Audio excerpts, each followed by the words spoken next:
Bismillah. Assalamualaikum warahmatullahi wabarakatuh. Innal hamdalillah nahmaduhu wa nasta'inuhu wa nastaghfiruh wa na'udzu billahi min shururi anfusina wa min sayyiati a'malina. Man yahdihillahu fala mudilla lahu wa man yudlil fala hadiya lahu. Wa asyhadu an la ilaha illallah wahdahu la syarika lahu wa asyhadu anna Muhammadan 'abduhu wa rasuluh. Allahumma salli wa sallim wa barik ala Muhammadin sallallahu alaihi wa ala alihi wa ashabihi wa man tabi'ahum bi ihsanin ila yaumiddin, amma ba'd. Ikhwatal iman, a'azzani Allah wa iyyakum, para bapak ibu, saudara-saudari jamaah salat Isya yang dirahmati Allah.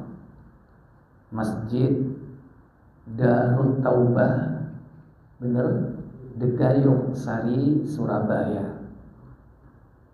Pertama, kita bersyukur kepada Allah karena Allah memberikan kemudahan kepada kita untuk melaksanakan salat berjamaah, khususnya salat Isya yang merupakan salat yang berat bagi orang-orang munafik.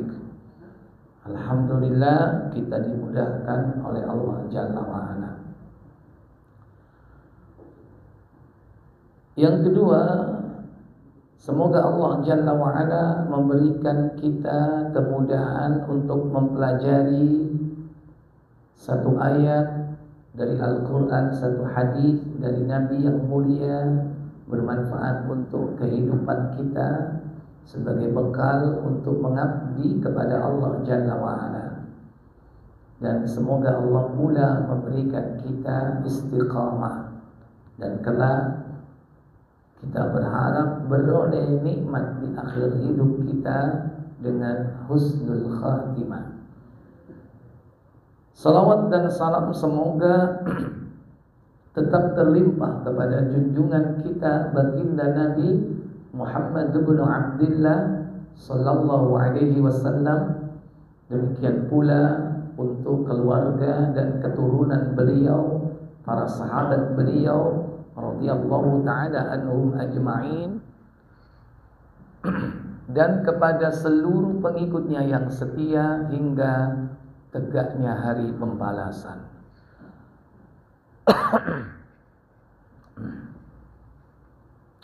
Baik Bapak Ibu saudara sekalian, ini kajian perdana setelah Ramadan 1444 Hijriah, khususnya bagi saya atas permintaan dari DKM atau Takmir Masjid Darut Taubah. Entah nanti ada pembicaraan lebih lanjut tentang materi apa yang rutin kita akan bahas, ya, atau kitab karya para ulama yang mana yang perlu kita bahas, ya. Untuk pertemuan ini mungkin barangkali saya akan menyampaikan sebuah hadis dari Nabi kita Muhammad sallallahu alaihi wasallam tentang perkara yang menjadikan para malaikat yang tinggi, yang dekat dengan Allah, melakukan perdebatan. Jadi malaikat ini bertengkar tentang suatu masalah, dan perdebatan ini dilakukan oleh malaikat yang kemudian Allah bertanya kepada Nabi kita tentang apakah mereka berdebat atau berseteru, atau bukan berseteru, ya, bersengketa. Tapi tentu di sini persengketaan yang baik, bukan persengketaan yang buruk. Karena ternyata yang dipermasalahkan ini adalah kaitannya dengan ilmu. Hadis yang akan saya sampaikan bersumber dari sahabat Abdullah bin Abbas radhiyallahu taala anhuma, yang hadis ini terdapat di dalam Sahih At-Tirmidzi, yaitu di nomor 3233. 3233. Saya bacakan hadisnya. Haddatsana Salamatu bin Shabib wa Abdu bin Humaid, telah menceritakan kepada kami Salamah bin Shabib dan Abdullah bin Humaid.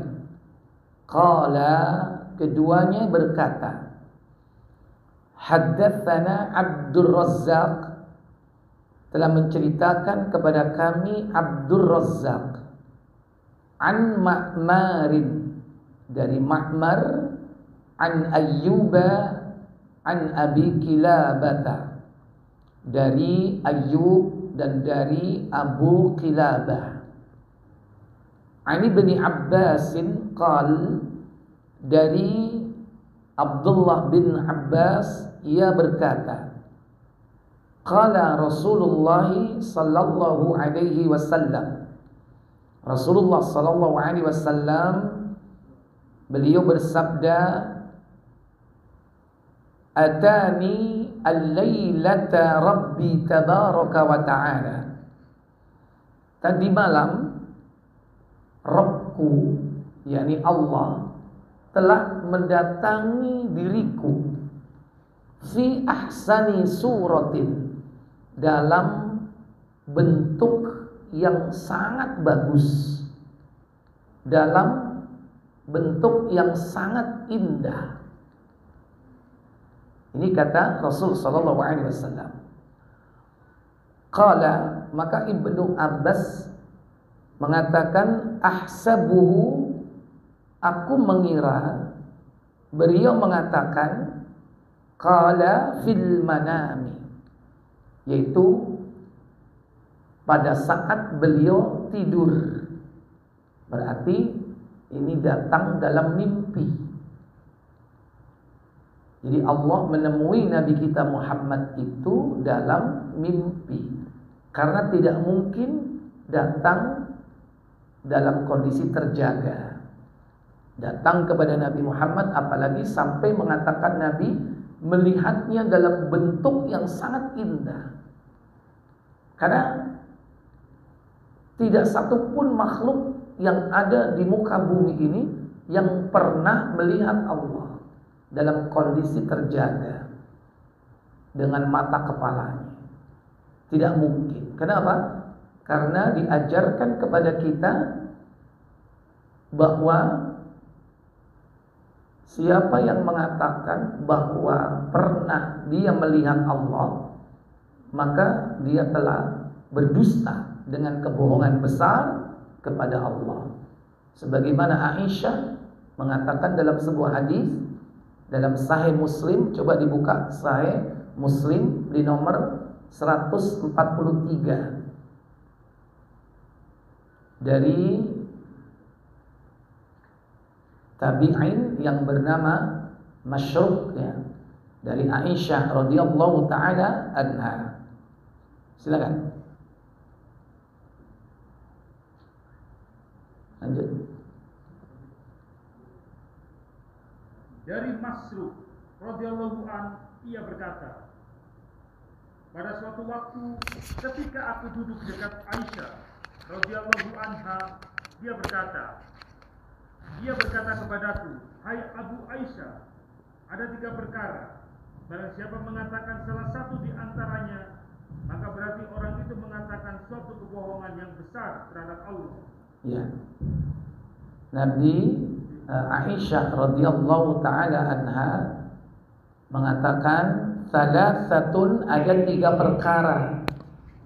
Man takallama biwahidatin, jika salah seorang mengatakan salah satu di antara 3 perkara itu, faqad a'dhama 'ala Allahil firya. Sungguh dia telah berdusta dengan kebohongan besar kepada Allah.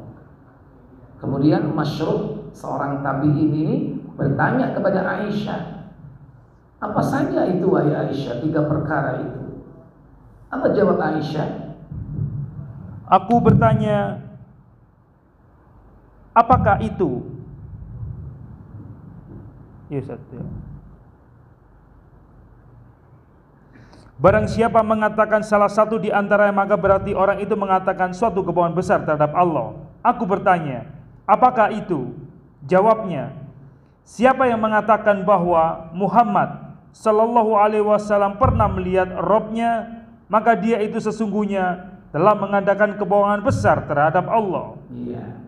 Man za'ama anna Rasulullah sallallahu alaihi wasallam, barang siapa yang mengatakan bahwa Muhammad sallallahu alaihi wasallam ra'a rabbahu, melihat Rabb-nya, faqad a'dhama 'ala Allahil firya, maka sungguh dia telah berdusta dengan kebohongan besar kepada Allah.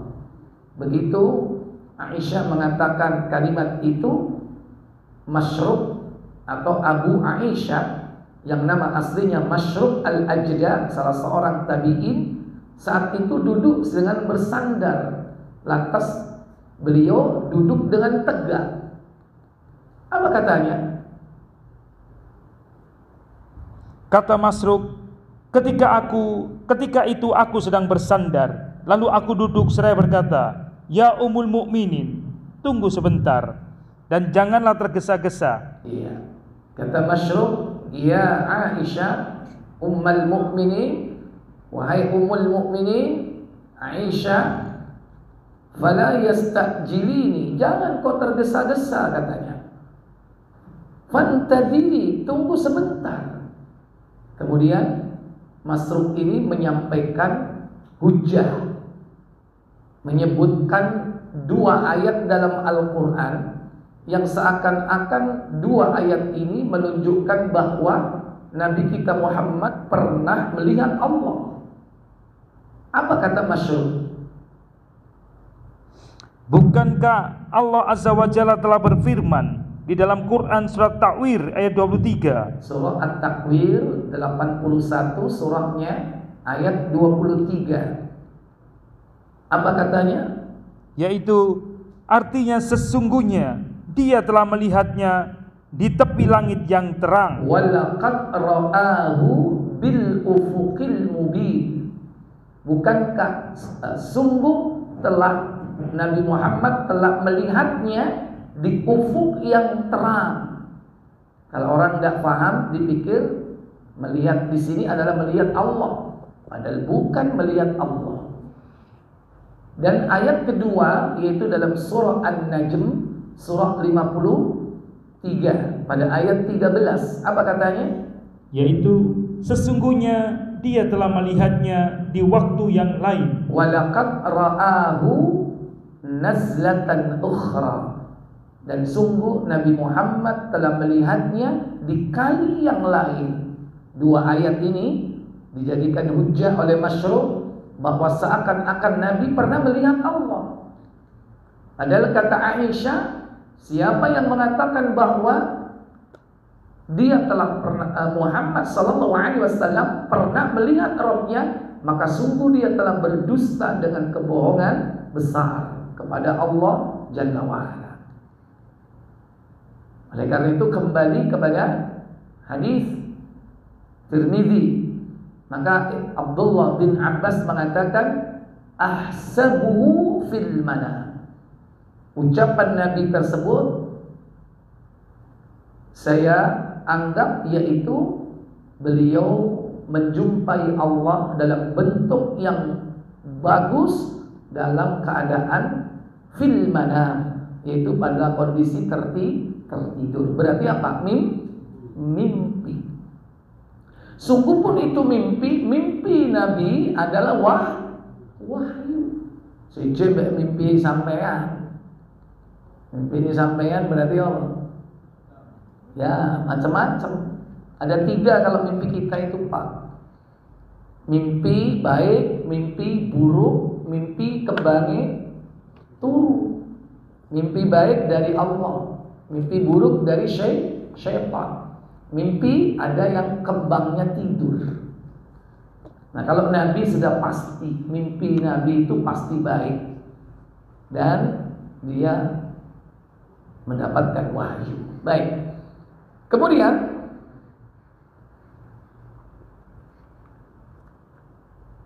Allah Jalla wa'ala faqala, berfirman kepada Nabi Muhammad. Hadis ini juga merupakan hadis qudsi. Allah berfirman, ya Muhammad, wahai Muhammad, hal tadri fi makhtasimul mala'ul a'la? Apakah engkau tahu apa yang menjadi perdebatan mala'ul a'la, malaikat yang tinggi, malaikat muqarrabin, malaikat yang dekat dengan Allah? Apa yang menjadi pertengkaran mereka? Qal, Nabi bersabda, qultu la, aku menjawab, kata Nabi, la, aku tidak tahu. Faqal, kemudian Nabi bersabda, fawadda'a yadahu baina katifayya, maka Allah meletakkan kedua tangannya, Allah meletakkan tangannya di antara kedua pundakku. Jadi lantas Allah meletakkan tangannya di antara kedua pundaknya.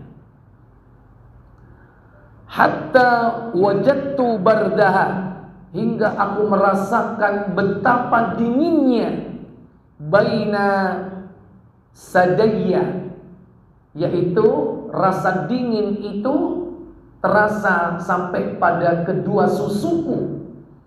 Au qal fi nahri, atau bagian leherku. Jadi Allah Jalla wa'ala menyentuh bagian punggung Rasulullah dengan tangannya dalam mimpi itu, sehingga terasa dingin sampai tembus bagian depannya.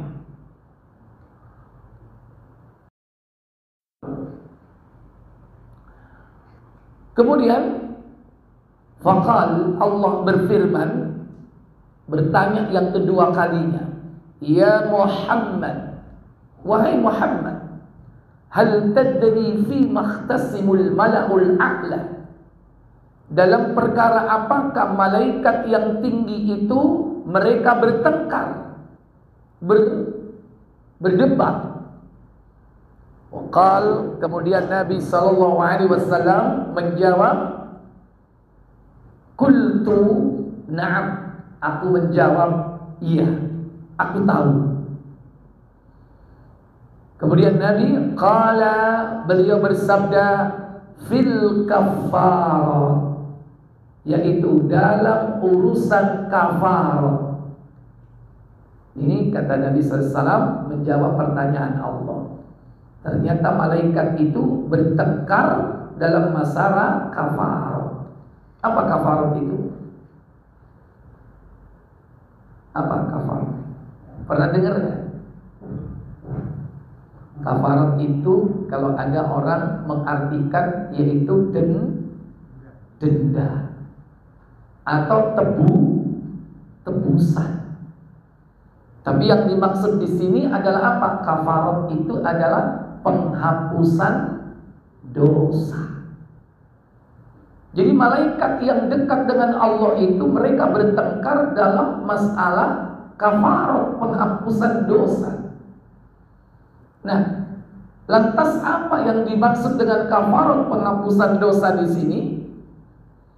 Wal kafarat, penghapusan dosa itu adalah al-mukthu fil masajidi ba'da sholawat, duduk berdiam diri di masjid setelah melaksanakan sholat fardu. Jadi setelah sholat fardu itu duduk, Pak. Untuk apa? Berzikir. Duduk yang penting. Jadi yang perlu digarisbawahi di sini duduknya. Tentu duduk di sini nggak bengong ya. Tidak seperti mungkin kita ya lamcing apa nih? Salam pelencing langsung pergi. Jadi penghapusan dosa itu duduk setelah sholat fardu. Untuk apa? Mungkin berzikir, mungkin baca Al-Quran, mungkin mendengarkan pengajian, atau sesuatu yang mendatangkan keimanan dan kedekatan kita kepada Allah, merenung tentang dosa-dosa kita, dan itu membawa manfaat untuk kehidupan kita.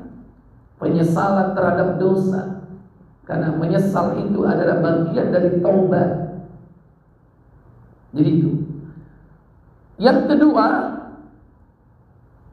yakni al-masyu 'alal aqdam ilal jamaah, berjalan dengan kaki menuju ke tempat sholat berjamaah. Ini yang jadi perdebatan malaikat tentang penghapusan dosa. Jadi ternyata yang kedua yang dapat menghapus dosa-dosa kita itu berjalan menuju ke tempat sholat berjamaah. Dengan syarat apa? Berjalan dengan kaki. Ustaz nyumpak sepeda motor apa gelindingannya gak dihitung, nggak ada dalilnya. Ya, sepeda, ya, sepeda motor, sepeda angin, ya ontel, ya sepeda yang sekarang itu tinggal ngegas tok, listrik, itu tidak termasuk hadis ini. Artinya tidak akan menghapus dosa. Yang menghapus dosa itu, perhatikan kalimatnya, al-masyu, berjalan, alal aqdam, dengan kaki. Jadi kalau di zaman Nabi ada orang naik unta atau naik kuda, termasuk atau tidak? Tidak. Kenapa? Yang berjalan kakinya kuda, yang berjalan kakinya unta, nggak masuk. Jadi dengan kaki kita. Dan yang dihitung Bapak Ibu, pergi atau pulang? Pergi. Pulang dihitung nggak? Nggak dihitung. Makanya kalau naik motor, budal tuntunan. Kalau pulang dihitung nggak? Silakan dinaiki. Ya.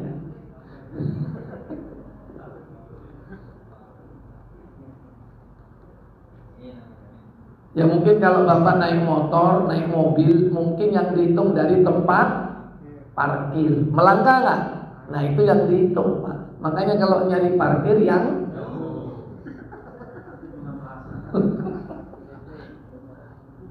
ya, jalan kaki itu yang dihitung, pulangnya bebas. Ternyata ini penghapusan dosa, Bapak Ibu.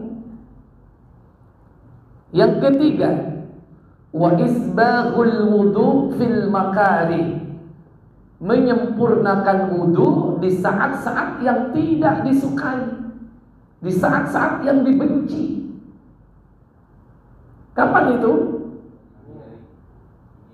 Mungkin dalam kondisi cuaca dingin atau di tempat yang dingin. Di mana contohnya? Gunung apa? Delok gunungnya, Gunung Sari yo, kadem. Hah? Ya mungkin di pegunungan, ya. Itu. Mungkin dingin atau bahkan panas. Pernah nggak wudhu dengan air panas? Karena tandonya hangat masih mending, panas. Antum kalau umroh di musim panas, itu kalau tidak di hotel bintang 5, di hotel biasa, itu tandonya panas, keluar dari keran air panas. Nah itu kan biasanya, wah gimana ini wudhunya. Nah tetap dianjurkan untuk menyempurnakan wudhu. Jangan sampai ada bagian-bagian anggota wudhu yang tidak terkena air. Sempurnakan. Walaupun hanya sebesar kuku yang tidak terkena air. dalam kondisi dingin ataupun panas. Kadang nggak dingin, nggak panas, wonge sing bermasalah, alias greges. Meskipun airnya normal, ya tetap adem rasanya. Tetap kalau tidak ada halangan memakai air, harus sempurnakan ketika wudu. Ya, inilah Bapak Ibu yang termasuk penghapusan dosa. Apa saja tadi? 1, duduk setelah sholat fardu, berjalan menuju ke tempat sholat berjamaah. Yang ketiga, menyempurnakan wudu.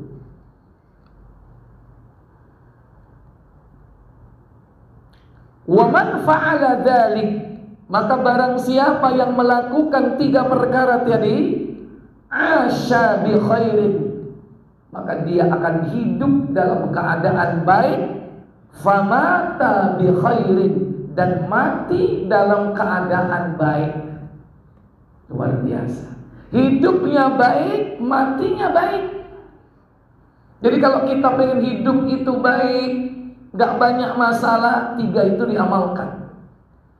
Kalau kita pengen mati, matinya husnul khatimah, mati dengan baik, 3 itu amalkan. Menjaga salat fardu 5 waktu, berjalan dari rumahnya ke masjid, menyempurnakan wudunya, berdiam diri, berzikir, mengingat Allah, dan melakukan amal ibadah setelah salat, apalagi menunggu waktu salat berikutnya. Itu namanya ar-ribat, berjaga-jaga. Sama dengan orang jihad, duduk menunggu waktu sholat untuk sholat berikutnya. Tapi abot enggak? Halo, yang muda itu antara apa dan apa? Sholat apa? Maghrib dan Isya. Insya Allah belajarnya dari situ. Subuh ke zuhur bisa enggak? Halo, tidak ada ngomong sampai nyambut gawe, dipecat dulu. Tapi kalau seandainya ada kesempatan untuk itu, kenapa tidak? Mungkin waktu umroh Ramadan kayak opo nek gak itu, diam aja terus di masjid. Masuk nggak kategori itu? Masuk. Ini. Jadi Allah Jalla wa Ala menjamin orang ini akan mendapatkan apa? Ampunan. Dan bahkan hidupnya baik, matinya baik. Kemudian kata Allah Jalla wa Ala, wa kana min khati'atihi kayaumi waladathu ummu, maka dia akan keluar dari dosa-dosanya seperti bayi yang baru keluar dari rahim ibunya. Dibersihkan oleh Allah dari dosa. Wa qala, lantas Allah berfirman, ya Muhammad, wahai Muhammad, idza shallaita, jika kau sudah melakukan salat, jika salat sudah kau tunaikan, faqul, maka berdoalah, Allahumma inni as'aluka fi'lal khairat, wahai Allah, sesungguhnya aku meminta kepadamu agar melaksanakan amal yang baik atau melaksanakan kebaikan-kebaikan, wa tarkal munkarat, dan meninggalkan perbuatan-perbuatan mungkar, wa hubbal masakini, dan cinta kepada orang-orang miskin, wa idza aradta bi'ibadika fitnatan, dan jika kau menghendaki siksa terhadap seseorang, terhadap suatu kaum, faqbidni ilaika ghairu maftun, maka jemputlah aku kepadamu, atau wafatkan aku ghairu maftun, dengan tidak disiksa. Artinya tidak terkena bencana itu. Jika engkau menghendaki suatu bencana pada suatu kaum, maka wafatkan aku, tidak terkena bencana tersebut, tidak disiksa dengan bencana tersebut. Inilah doa yang diajarkan Allah kepada Nabi kita Muhammad. Tentunya untuk kita juga. Kapan dibaca itu? Yaitu selepas sholat. Bisa apalah turun? Halo? Lumayan, sing hafal. Ya. Ayo, diikuti. Allahumma inni as'aluka fi'lal khairat wa tarkal munkarat wa hubbal masakin wa idza aradta bi'ibadika fitnatan faqbidni ilaika ghaira maftun. Saya ulang ya, mudah-mudahan pulang sudah hafal. Allahumma inni as'aluka fi'lal khairat wa tarkal munkarat wa hubbal masakin wa idza aradta bi'ibadika fitnatan faqbidni ilaika faqbidni ya, faqbidni, wafatkan aku, jemputlah aku, ilaika, kepadamu, faqbidni ilaika, ayo, faqbidni ilaika ghaira maftun, tanpa disiksa. Saya ulang sekali lagi ya. Allahumma inni as'aluka Allahumma inni fi'lal khairat wa tarkal munkarat wa hubbal masakin wa idza aradta bi'ibadika fitnatan faqbidni ilaika faqbidni ilaika ghaira maftun. Iya. Allahumma inni as'aluka, wahai Allah, aku minta kepada Engkau fi'lal khairat, agar melakukan perbuatan-perbuatan yang baik. Karena perbuatan baik itu kemudahan dari Allah. Kalau tanpa kemudahan dari Allah, sungguhpun kita tahu itu baik, nggak gampang. Kadang berat untuk melakukan. Yang kedua, watarkal munkarat. Kita minta kepada Allah agar kita mampu meninggalkan perbuatan-perbuatan mungkar, perbuatan-perbuatan jahat. Dan yang ketiga, wa hubbal masakin, dan cinta kepada orang-orang miskin. Jadi Allah itu memerintahkan Nabi berdoa agar dirinya itu cinta kepada orang miskin. Jadi kita ini dianjurkan, Pak, cinta sama orang miskin. Sampai Nabi disuruh berdoa dengan seperti itu. Dan yang keempat, kalau seandainya terjadi bencana sebagai sebuah fitnah, bahkan adab, wa idza aradta, jika engkau menghendaki bi'ibadika, terhadap hamba-hambamu, fitnatan, sebuah bencana, siksa, faqbidni ilaika, maka jemputlah aku kepada engkau, ghaira maftun, tanpa disiksa, tanpa difitnah. Dan ini dibaca kapan? Setiap selesai sholat. Di sini redaksinya umum, Pak.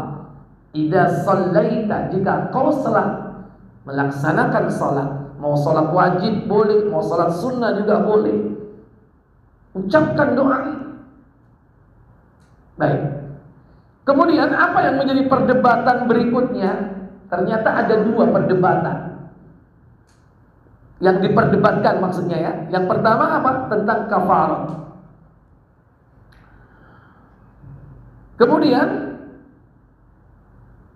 qala, Nabi SAW kemudian bersabda tentang perdebatan malaikat yang kedua, apa? Fid darajat, dalam urusan derajat. Kalau derajat itu peningkatan kedudukan.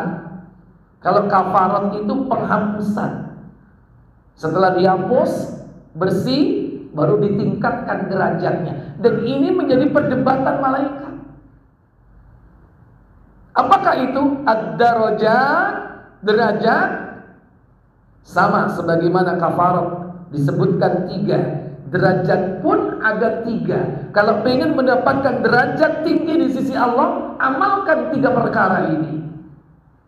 Apakah itu? Pertama, ifsya'us salam, tebarkanlah salam. Yang kedua, wa it'amut ta'am, berilah makan kepada orang-orang. Yang ketiga, wassalatu bil-laili wan-nasu niyam, dan salat yang kau lakukan di malam hari ketika manusia pada tidur. Salat apa itu? Iya, salat tahajud, salat malam, qiyamul lail. Yang pertama apa tadi Bapak Ibu? Ifsya'us salam, menebarkan salam.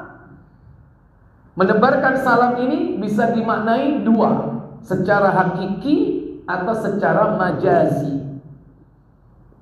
Secara majazi apa? Menebarkan keselamatan, menebarkan perdamaian. Orang Islam itu di mana saja dia berada, dia menyebarkan perdamaian, keselamatan. Gak gelem golek perkara.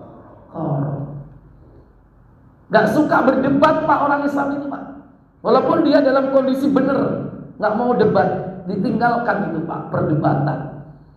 Itu ciri dari orang Islam, menebarkan perdamaian. Kadang-kadang wis enak-enak, yang adem ayem, boleh perkara. Nah ini tidak sesuai dengan apa? Tujuan untuk memperoleh derajat.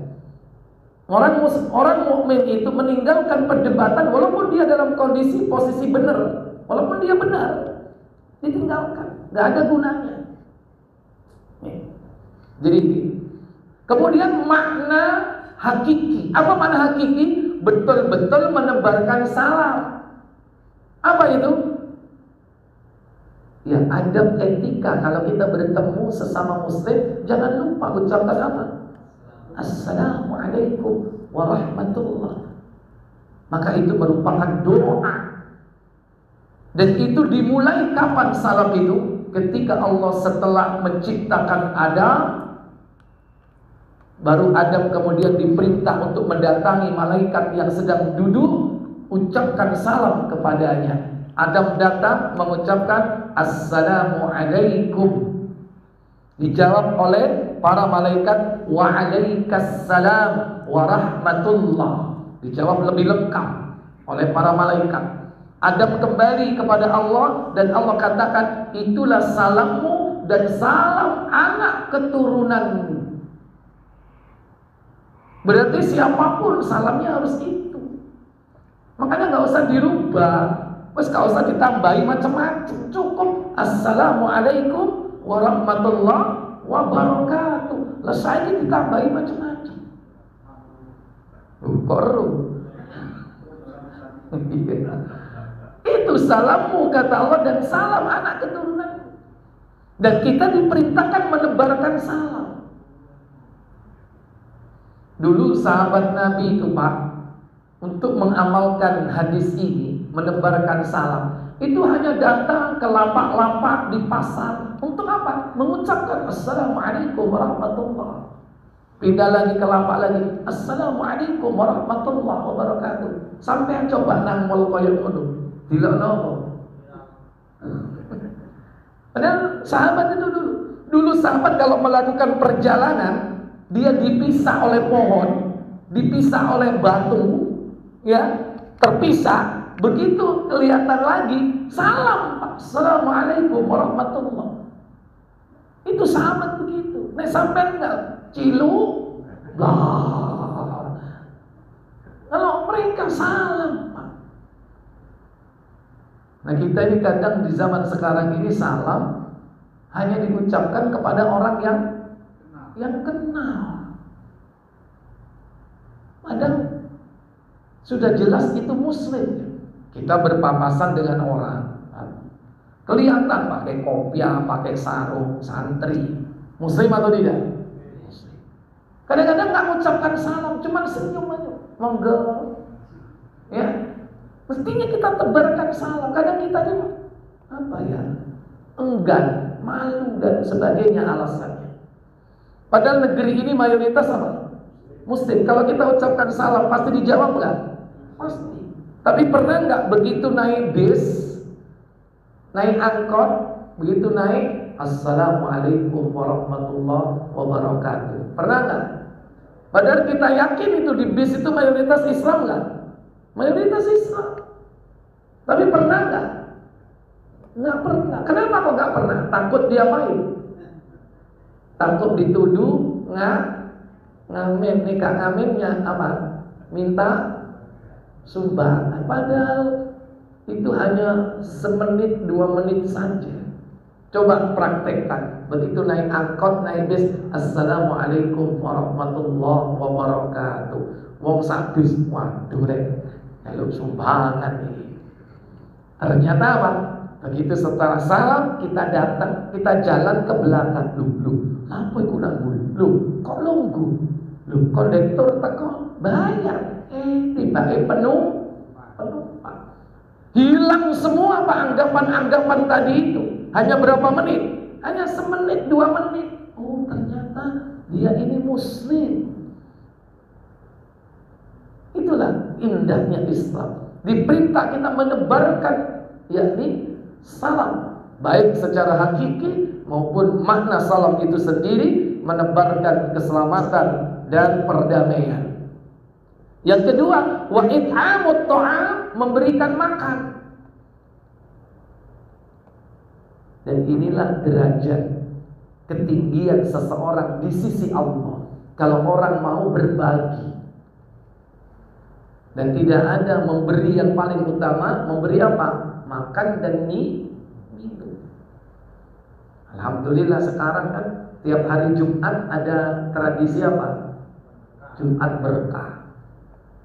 Dan memberi makan di sini Pak, tidak harus memberi makan orang-orang fakir miskin, enggak. Di sini tidak dibatasi, umum, pokoknya beri makan. Siapapun, mau kaya, mau miskin, duit banyak, gak punya duit, pokoknya beri makan. Kenapa? Memberi makan di sini adalah kaitannya dengan rasa apa? Lapar. Orang kaya pernah lapar gak? Tiap hari. Gak hanya orang miskin, tiap hari juga lapar. Artinya apa? Tidak pandang dia kaya atau miskin. Kalau dia lapar dan kita memberi makan, berarti kita mendapatkan derajat ketinggian di sisi Allah Jalla wa'ala. Lihat, Jumat berkah. Itu yang makan apa semuanya orang miskin? Enggak, kadang-kadang enggak orang miskin. Kadang-kadang yang Jumatan itu bermobil, duitnya juga banyak. Kau mau makan Jumat berkah? Karena malas keluar. Timbangan panas-panas, Islam Kenya ini oleh Jumat berkah. Nanti didelok kota ini, wah tempat ini senenganku ini. Dimakan atau tidak? Dimakan. Orang yang memberi itu dapat pahala. Walaupun yang diberi bukan orang fakir, bukan orang miskin. Bisa jadi bukan seperti itu, diajak orang lain. Ayo tak traktir, mari Jumatan. Kalau di zaman Nabi itu tradisinya bukan tradisi seperti sekarang. Makannya di masjid, bukan apa? Zaman Nabi itu para sahabat kalau selepas Jumatan dia datang ke rumah salah seorang sahabat, dijamu di sana. Itu tradisi sunnahnya begitu. Tapi kalau sekarang kan kadang-kadang repot, sibuk. Akhirnya bungkus saya kayak masjid, iskapopo. Akhirnya muncul tradisi baru, Jumat berkah. Dan itu termasuk di antara it'amut ta'am. Dan wassalatu bil-lail wan nasu niyam, salat yang dilakukan di malam hari tatkala mereka tertidur lelap, itulah salat tahajud. Makanya orang yang salat tahajud akan diberikan oleh Allah derajat yang disebut dengan apa? Maqaman mahmudan. Kata Allah, buka surat Al-Isra surat 17 Ayat yang ke-79. Wa minal laili fatahajjat bihi nafilatan lak asa an yab'atsaka rabbuka maqaman mahmuda. Apa kata Allah? Dan pada sebagian malam hari, sholat tahajudlah kamu sebagai suatu ibadah tambahan bagimu. Mudah-mudahan Rabb-mu mengangkatmu ke tempat yang terpuji. Iya. Asa, mudah-mudahan ayyab'atsaka rabbuk, Rabb-mu mengangkat dirimu, meninggikan dirimu maqaman mahmuda, sampai kepada derajat yang terpuji. Maka salat tahajud salah satu di antara penyebab seseorang ditinggikan derajatnya di sisi Allah Tabaraka wa Ta'ala. Inilah Bapak Ibu 3 perkara yang menjadi perdebatan para malaikat. Ya, yang pertama tentang kafarat, yang kedua tentang derajat. Derajat itu adalah menebarkan salam, memberikan makan kepada orang lain, dan melaksanakan sholat di malam hari ketika manusia terlelap. Wallahu a'lam. Saya pikir ini pengantar dari saya untuk kajian perdana kali ini. Semoga bermanfaat. Sebelum saya tutup, seperti biasanya saya beri kesempatan waktu untuk tanya jawab. Mohon silakan. Waalaikumsalam warahmatullahi wabarakatuh.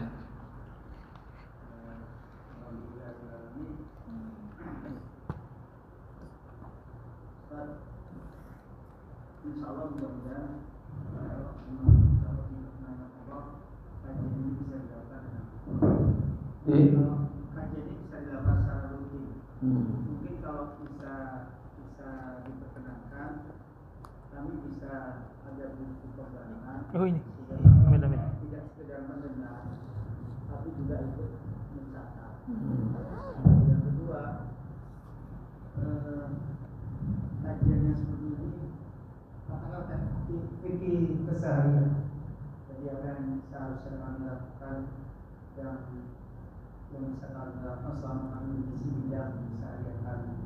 Terus terang saja kami semua yang ada di sini katakan bahwa murid itu masih TK, jadi masih belajar. Jadi kalau diterangkan ada buku yang bisa menjadi pegangan kami, sehingga nanti apa itu buku resmi atau buku kopi, sehingga kami bisa secara aktif mendengarkan, tidak sekedar hanya mendengar, tapi kami ikut mendengar. Demikian, terima kasih. Ya, baik ya. Harapan saya juga begitu. Nanti ke depan memang kita perlu buku panduan supaya kajian kita terarah ya, dan memiliki target ya, gitu. Saya setuju dengan usulan dari jamaah seperti itu ya. Cuman saya perlu tahu selama ini yang dikaji rutin bahasan kitab di sini apa, yang sudah pernah atau yang sedang berlangsung. Biasanya yang dikaji rutin di sini hadis yang tidak runtut, jadi keseharian saja. Tapi kami kalau memungkinkan kami bisa runtut seperti ini. Jadi kita mengkaji seperti yang dilakukan oleh Ustaz pada malam ini. Jadi lebih kebanyakan itu tidak runtut, dan kami tidak hanya sekedar mendengar. Iya. Kadang-kadang sirah nabiyah, jadi sejarah Nabi ya. Tapi kalau memang diterangkan, kami karena itu sudah dari ustaz yang lain ada yang sudah mengisi, kalau boleh kami yang berdasarkan pengalaman di sini itu mungkin keseharian, tapi untuk Ustaz. Iya. Terima kasih. Ya. Kemudian yang kedua, Ustaz, kalau diterangkan apakah kami juga boleh merekam, Ustaz? Kenapa? Boleh merekam. Oh boleh. Iya, silakan. Karena kami ingin mengajak seluruh jamaah yang ada di sini untuk hadir, karena memang kebetulan Ustaz, mohon maaf kami sekali mohon maaf atas nama takmir. Kami semua yang di sini rata-rata penghuninya masih bekerja Oh, iya. dan di luar kota. Jadi biasanya memang insya Allah mereka mulai Jumat itu ada, tapi kemudian selanjutnya sebenarnya mereka sudah mulai bekerja lagi. Tapi masih banyak yang ada di rumah sebenarnya, masih ada banyak yang tahu. Misalnya nanti bisa kami akan mengajak dengan kami juga sebarkan rekaman ini sehingga mereka juga insya Allah kemudian bisa tertarik untuk masuk. Iya. Jadi kalau dalam kurikulum pelajaran Islam itu ada beberapa bidang ya. Pertama akidah, yang kedua ada bidang ibadah, ada juga muamalah, ada adab, etika atau akhlak. Sebetulnya kalau belajar mulai basic itu ya belajar akidah. Ibarat rumah itu ya pondasi. Mestinya begitu. Ya, tapi kalau tadi diminta fikih, ya kan fikih itu bahasanya sangat luas. Karena nanti tentu di situ akan membahas perbedaan pendapat di kalangan para ulama fikih. Ya, pendapat dari Imam Hanafi, Maliki, Syafi'i dan Hambali. Dan itu luas bahasanya, dalam satu masalah bisa lama pembahasannya. Ya mestinya dari kitab-kitab yang kecil yang kita bisa tuntaskan. Misalnya akidah atau dalam urusan hadis yang ditulis oleh para ulama, dikumpulkan di situ bisa mencakup masalah akidah, masalah ibadah, masalah syariat, masuk di situ. Biasanya kitab-kitab hadis yang diajarkan di pondok pesantren yang mendasar itu kitab Al-Arba'un An-Nawawiyah. Itu 42 hadis. Dan itu mencakup beberapa aspek akidah ada di situ, aspek syariat, ibadah ada di situ. Kalau ingin lebih tebal lagi juga karangan beliau namanya Riyadhus Shalihin. Nah itu bisa lama. Kalau ngajinya tiap bulan bisa 40 tahun. Ya kan? Itu bisa 40 tahun itu karena satu kali pertemuan belum tentu bahas 2-3 hadis. Tapi kan kita bukan target untuk hatam ya, tapi paham. Kemudian setelah tahu diamalkan. Jadi itu pilihan-pilihannya. Gitu. Atau kitab yang lainnya. Misalnya kitab Subulus Salam atau Adabul Mufrad dari Imam Al-Bukhari. Itu kitab hadis yang di situ mencakup beberapa aspek dalam disiplin ilmu Islam, masuk akidah, masuk ibadah, syariat, muamalah dan sebagainya. Karena beliau ini ulama-ulama Syafi'iyah ya yang merangkum dari beberapa kitab hadis. Nah, itu dipelajari di pondok pesantren, di ma'had, di perguruan tinggi Islam. Yang paling dasar ya Arba'un Nawawi. Dan itu enggak lama ya, paling ya kalau satu pertemuan satu hadis dijelaskan bagaimana syarahnya ya. Satu pertemuan satu hadis berarti kan 42 minggu. Apalagi ditambah lagi dengan kelengkapan Arba'un Nawawi 8 hadis dari Ibnu Rajab Al-Hambali. Itu kan jadi total 50 kan? Ya, 50 minggu. Nah, berarti 50 minggu berarti 50 minggu, 50 bulan. Ya. Kan di sini sebulan sekali kan? Loh, seminggu sekali. Loh, jangan Pak.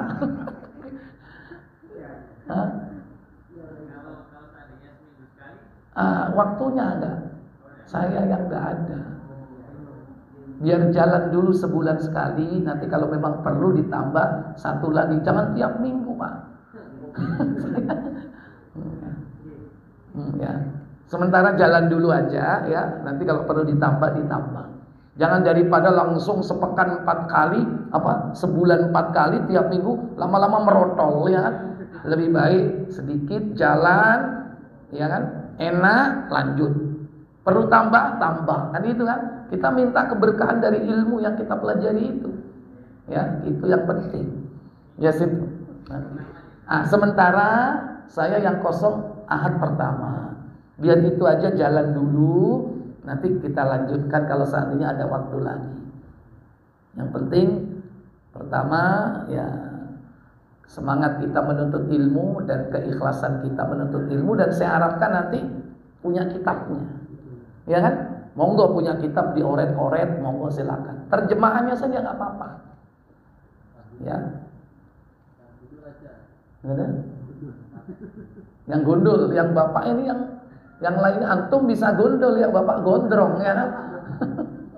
Terserah antum nanti yang gundul nggak apa-apa. Kalau bapak-bapak terserah mau terjemahannya berapa. Karena ada matan itu matanya, sarahnya boleh dua-duanya. Nanti saya kombinasi. Karena sarah ini juga banyak dari para ulama. Dari Imam An-Nawawi sendiri ada sarahnya. Dari Imam Daqiqil Aid, ada imam-imam yang lain ya sarahnya. Nah, saya kombinasi. Atau dari terjemahannya aja juga nggak apa-apa. Kalau basic itu ya terjemah dulu. Syukur-syukur apa? Hafal kan itu kan. Bisa hafal 40 hadis udah bagus. Ya kan? Baru kita memahami sarah dan mengamalkannya. Tapi insya Allah 1 bulan itu cukup untuk menghafalkan sebetulnya. Diulang-ulang, dibaca minimal 20 kali pasti hafal insya Allah. Ya, nek gelem. Ya memang itu semangat untuk menuntut ilmu itu juga harus dibangun ya, karena kita ya sebetulnya tidak disebut terlambat ya, tidak ada kata terlambat, tapi semua ini kemudahan dari Allah. Mungkin sekarang kita dimudahkan, kalau kemarin-kemarin kita belum dimudahkan oleh Allah Jalla wa'ala, karena semua itu kemudahan dari Allah. Wallahu a'lam. Baik, ini bukan pertanyaan ya tadi, hanya masukan. Baik, saya pikir cukup. Kalau nggak ada pertanyaan, saya cukupkan sampai di sini. Ibu-ibu mungkin ada pertanyaan, Bu? Nggak ada. Baik, kita tutup dengan kafarat. Tidak penasaran ya, Ustaz, terkait tadi dengan hadis yang kita Iya.